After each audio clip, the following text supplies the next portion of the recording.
Thoughts Are Things by Prentice Mulford. Chapter 13. The Accession of New Thought.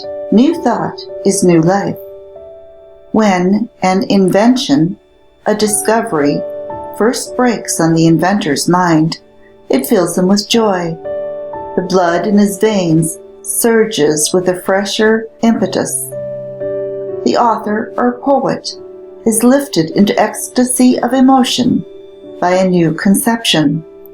I mean the relatively few creative authors and poets, not the many who, borrowing the fire of genius, put it in their own lanterns and pass it off, often successfully, as their own.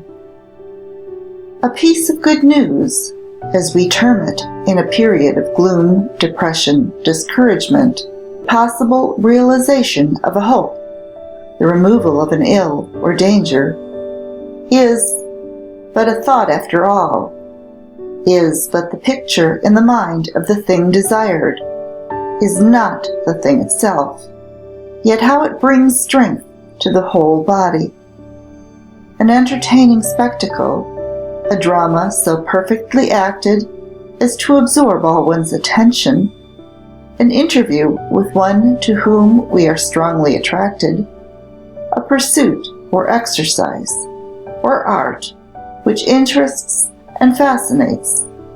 All these are as food and nourishment, stimulation to the body, and in the absorption or excitement of the moment, hunger for material food may pass away or be forgotten. So we do not live by bread alone, but our natures demand ever new and newer food for thought. The play, so charming when first seen, may become tiresome through repetition. The air, so fascinating when first heard, becomes worn through familiarity. There may even be longed for, a change from the quality of the thought of the mind most attractive to us. I mean for all these a change, but only for a time. The play, the opera, the artist may in time be seen again, and with increase of pleasure, either from the influence of former association, or from new growths and shadings in the artist's rendering, or from new capacity in ourselves to see what we could not see before. Call, then, all new thought, and, if you please, new emotion, food. Food as necessary to make the relatively perfect physical and mental man or woman, as is the bread we eat. We desire ever fresh food. We similarly desire and need always new and fresh thought. Old thought, constant repetition of the same thought, involves decay, sluggishness of mind, sluggishness of body. Suppose that we rose each morn with the absolute certainty that each day was to be a day involving to us more or less of the excitement of discovery in something useful and enjoyable, and also of similar use to others, something endurable for us and others, endurable for eternity, some unexpected branching out of yesterday's truth, which for yesterday seemed fully grown, something telling us how life may be made still fuller of durable and harmless enjoyment, some great law principle in nature, recognized, possibly for the first time, in some heretofore called little thing, in the fall of a leaf, in the coloring of a leaf, by the autumnal frost, in its almost equal vividness of color, coming through the heat of spring.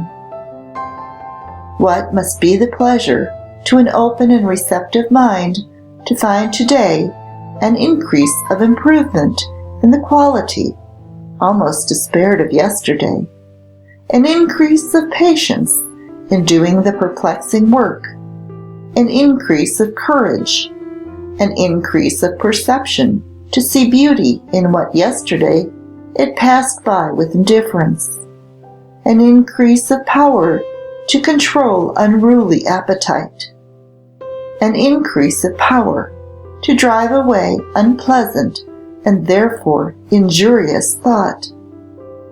Would not such be encouraging, cheering, life-giving, health-giving thoughts? This order and accession of ever-new thought knows no stop in any direction. It says, "Are you orderly today? You will find some power and room and capacity to be more orderly tomorrow." Was your last effort in music, in painting, in composition, in acting, in oratory, your greatest triumph? You will find some way of making it more perfect tomorrow. That will take nothing from the last effort. It is only a more beautiful and delicate tint for some already beautiful picture. The consciousness of such never-ending growth of improvement is also food for the growing mind, other than bread.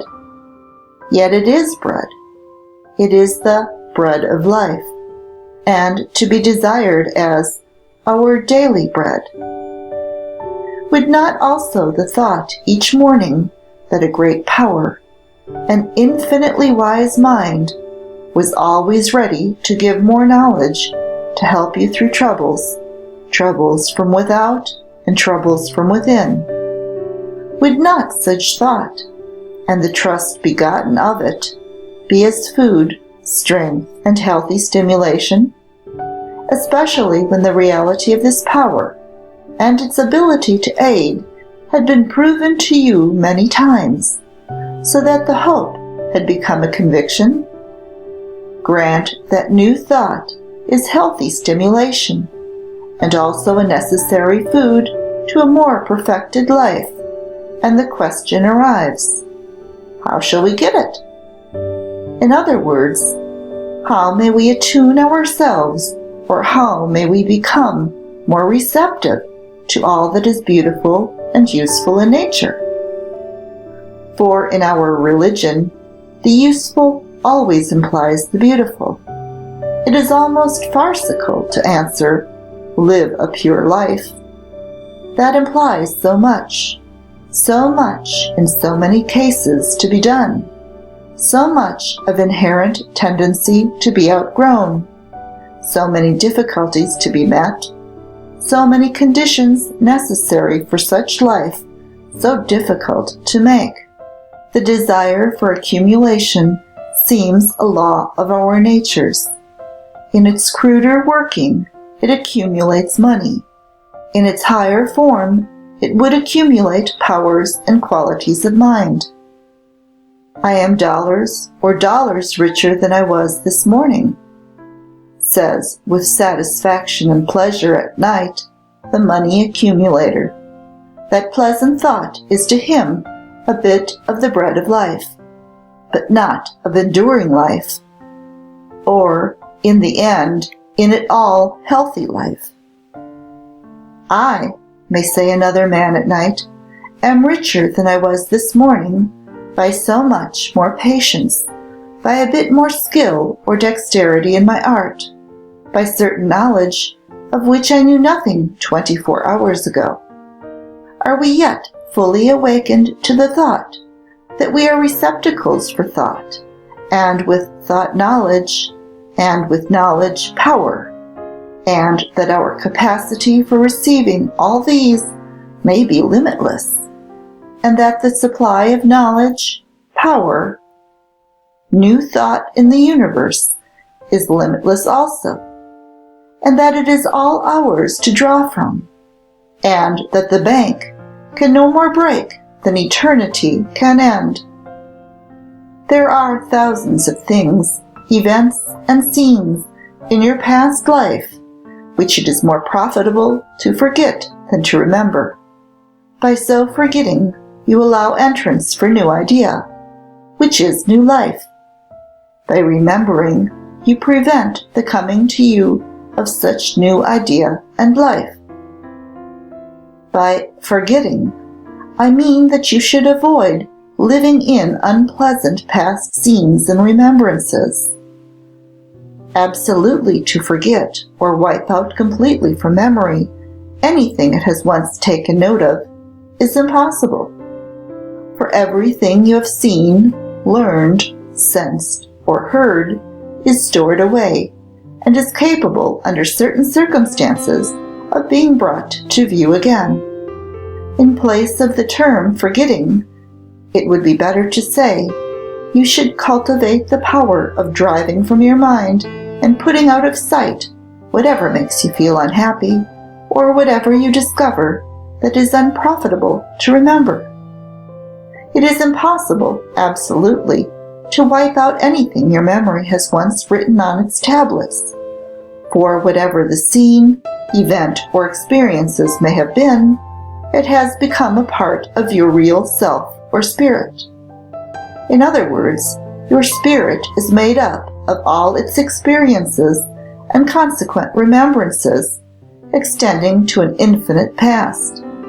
Of these, some are vivid, some vague, and much is buried out of present sight, but capable, under certain circumstances, of being called to remembrance. To destroy such remembrance, if possible, would be to destroy so much of your mind. All experiences are valuable for the wisdom they bring or suggest. But when you have once gained wisdom and knowledge from any experience, there is little profit in repeating it, especially if it has been unpleasant. You do actually repeat it when you remember it or live it over again in thought. This is what people are doing who brood over past misfortunes and disappointments. It is what people are doing when they recall, with regret, their youth as bright and joyous as compared with the gloom of their middle age or old age. Live in the pleasant remembrance of your youth, if you so desire. That will do you good. But do not set it in its brightness and freshness against a dark background of the present. Do not think of it in that vein. Remember that the time of your infancy and youth, with all its freshness and newness, was also the time of some other people's old age, when the world seemed stale and joyless, when to them all that life seemed capable of yielding seemed exhausted, when nothing seemed to remain but to wither and die. Remember also that today, if the world seems less bright than formerly, if the sun seems setting instead of rising, it seems now to the boy and girl of 10 or 15 as it did to you at that age. No person could hold his or her physical body and enjoy life who, as they lived on, lived in the past and refused to set or open their minds to the future. In so doing, they accumulate more and more of the old and relatively lifeless thought, and this element materializes itself on the body. Their flesh, bone, and blood then become an actual expression of the dead and inert spirit. To live carrying such an ever-increasing load must result only in weakness and misery, so long as the spirit can carry it. But the mind, rejecting the old, which it has no use for, and ever pressing on to the new, adds the new thought to itself. And this newness of idea will materialize a newer body.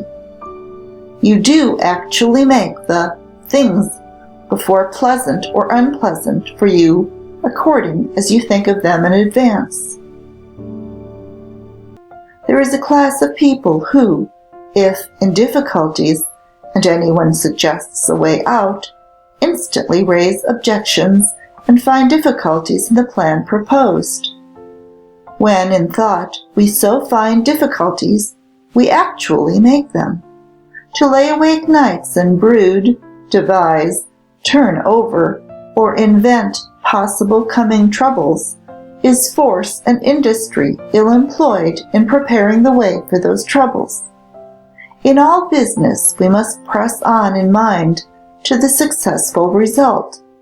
We must see in mind or imagination the thing we plan completed, the system or method organized and in working order, the movement or undertaking advancing and ever growing stronger and more profitable.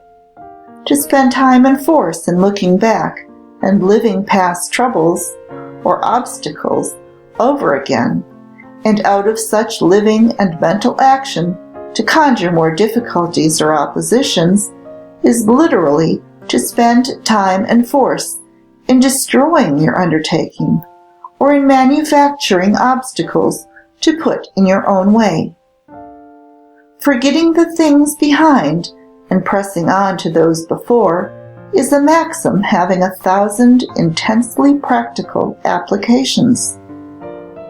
Every business success is founded on it. Men who cease to live in old methods and press forward to new achieve the greatest financial success. But men who, having started out during their physical youth with the new, allow themselves with advancing years to hold on to what was new in their youth, but which is relatively old now, are really on the back track. Money may continue to pour in upon them, but their methods are really out of date, and a few more years will see their business superseded by the newer system. If you were debilitated, weak, or sick yesterday at any hour, do not commence today with living it in thought in the same weakness or debility at that hour. Forget it, live away from it, and press onward to the thought of being strong, well, and vigorous at that hour.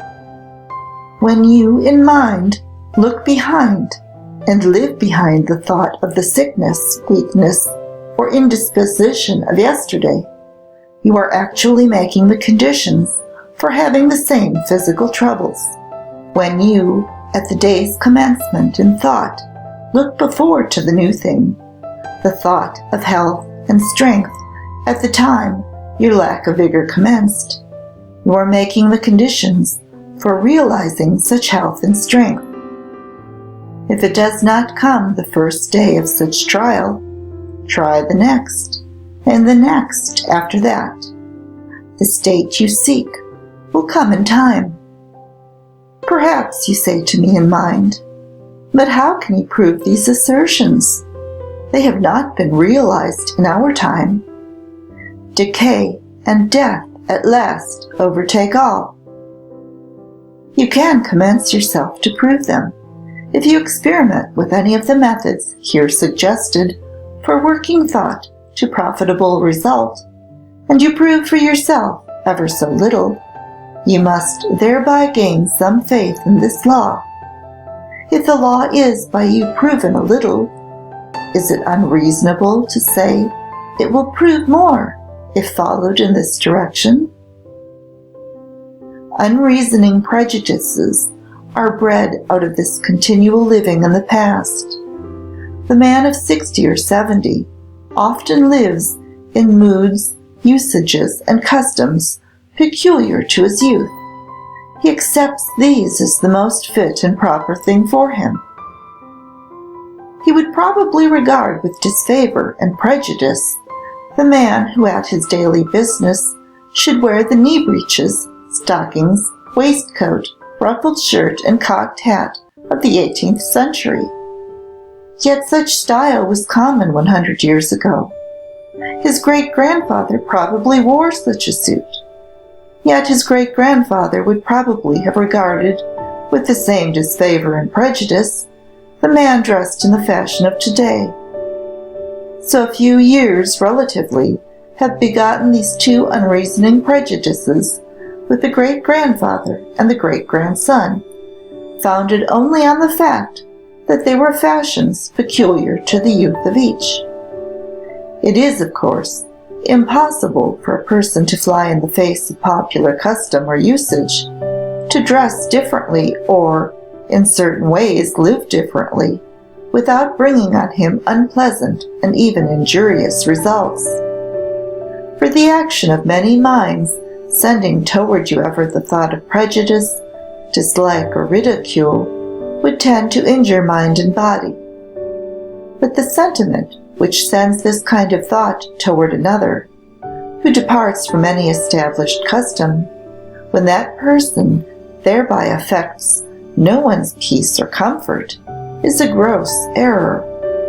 It is an unreasoning mental tyranny which so regards with hostile mind a man who, for example, should today adopt a costume of the ancient Greeks, a garb, by the way, more sensible and comfortable than ours. Less than 200 years ago, such a sentiment mobbed the man in England who carried the first umbrella.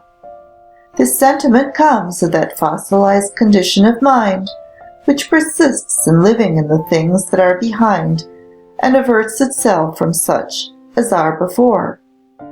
Life is a continual advance forward. If we are advancing forward, it is better to look forward. And all are advancing, even the dullest, the grossest, and most perverse. A mighty, eternal, and incomprehensible force pushes us all forward.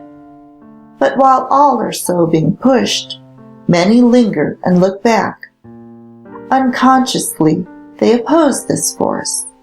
So to do is to court evil, pain, disease, and distress.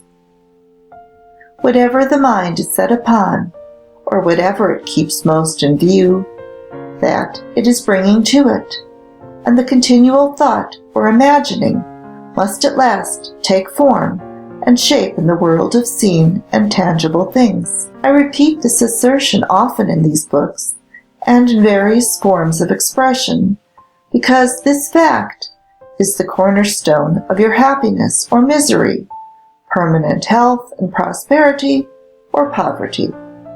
It needs to be kept as much as possible in mind. Our thought is the unseen magnet, ever attracting its correspondence in things seen and tangible.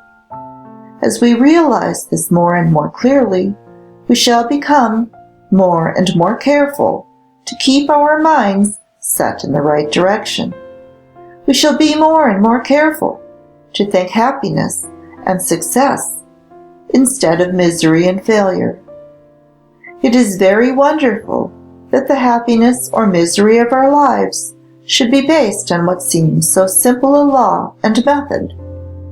But so-called simple things in nature, on investigation, generally turn out incomprehensible and ever-deepening mysteries.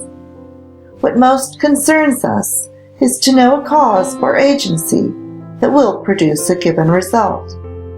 When we realize that we can and do think ourselves into what we are, as regards health, wealth, and position, we realize also that we have found in ourselves the pearl of great price.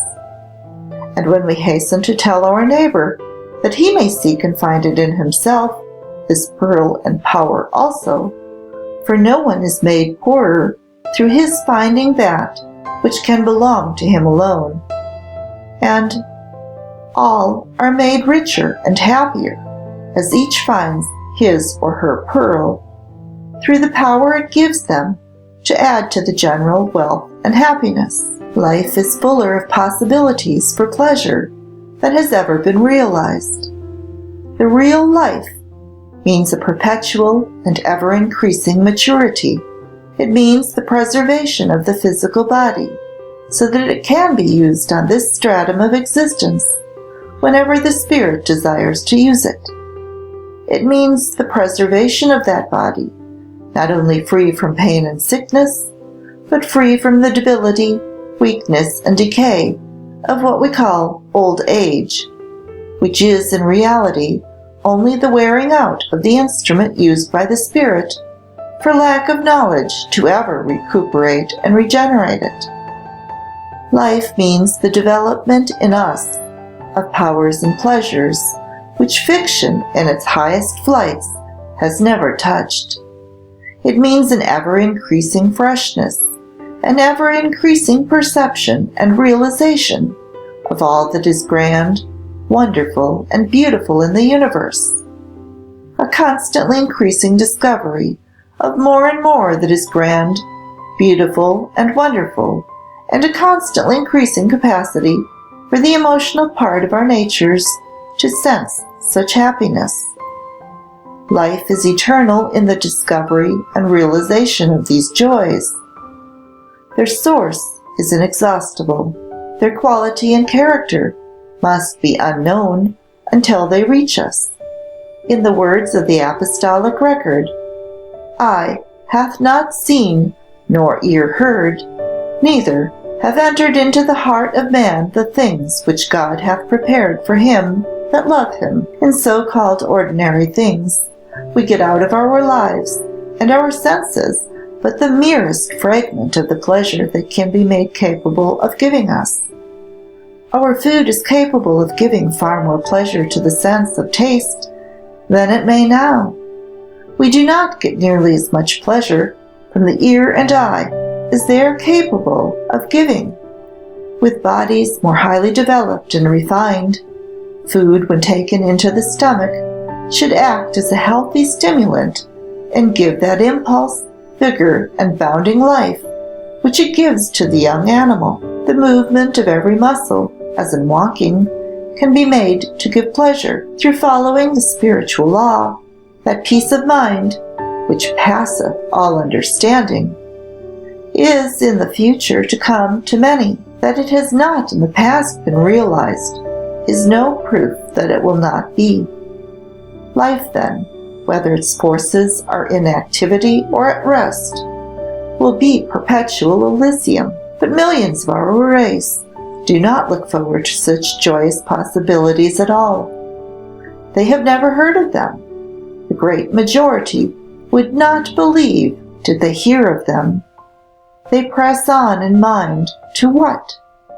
To a belief which grows stronger with years that life is short, that old age and decay are absolute certainties and must come to all, that at a certain age of the body its powers must decrease, and that as weak and feeble old men and women now are before their eyes, so in time they must be, and that one great aim of life should be to lay up a store of money to provide for old age. These are not pleasant things to contemplate. The many do not contemplate them. They shut their eyes to these gloomy views of their future, but they believe in them just the same. They believe and dread. If they believe, they must in mind press on to such belief. It is the pressing forward that makes of the thing believed in a material or physical reality. Providing for old age makes the old age of the body, because the person so providing sees him or herself for years as helpless and decrepit. What the mind so projects for the future, it is making for the future. A material thing, money, is relied on to secure one from ills, when all material things are quite powerless to prevent such ills. The rich man with an aged, worn, diseased body can only buy with his money a better room and bed to live in than the poor man. His money does not prevent disease and weakness. It cannot give him an appetite for the costliest food. In pain and anguish, the emperor is in all respects on the same level with the pauper, for in extreme misery a soft bed and numerous attendants give little or no comfort. Now in all this, thought element worked in ignorance in the wrong direction proves that it brings a result, but a woeful one. It is only the cultivation of the power of the spirit over the body that can prevent these ills.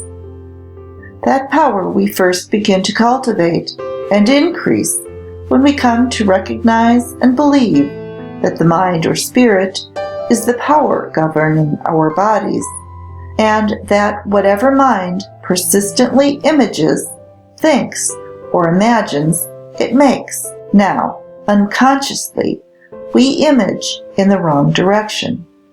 We think the old age or wearing out of the body must be, because, so far as we know, it has always been. We press on in imagination and unwelcome belief to gloom and physical decay.